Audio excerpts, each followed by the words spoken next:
Pwede na nating ilagay ang mais, mga katara. Dahil luto na ang ginisang mais, takamin ko muna kayong lahat. Maglagay na tayo ng mantika sa ating pan para makapaggisa na tayo.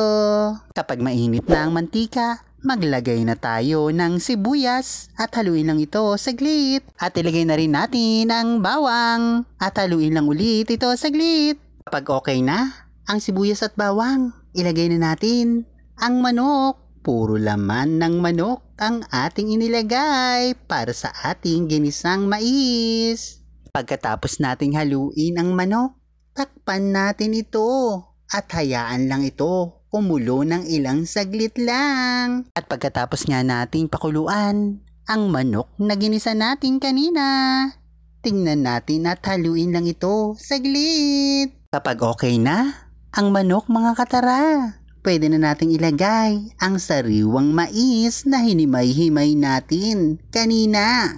Yung mais na nabili ko at ginamit ko ngayon, sa palengke ko lang nabili yan. Mura lang per balot, kaya kapag may mura, bili na agad.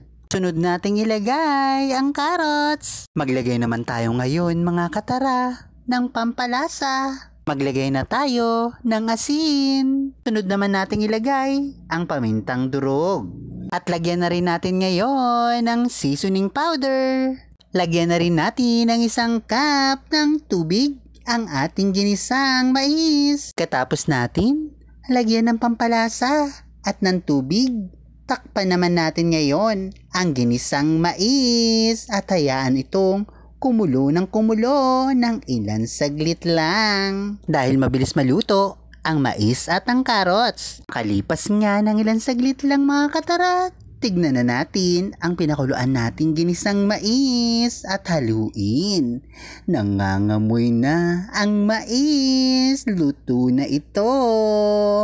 Kaya ano pa hinihintay natin? Ilagay na natin ang huling sangkap, ang malunggay.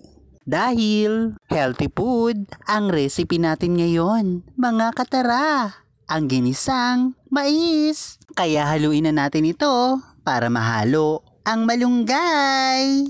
Ang ganda-ganda tignan ng kulay ng ginisang mais natin. May sariwang mais, may carrots, may mga pampalasa at malunggay. Ito na, mga katara, luto na ang ginisang mais. Kaya ikaw, kung nagustuhan mo ang video kong ito, mag-subscribe ka na para updated ka lagi sa aking mga bagong video. Ito na ang hinihintay nyo, mga katara. Tikiman time na. Takamin ko muna kayo. Saglit lang to. Amoy pa lang. Gutom na ko.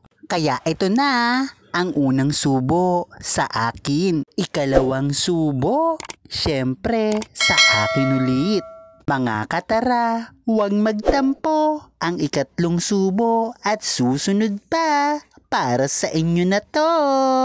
Kaya mag-like, mag-comment at paki-share ng video.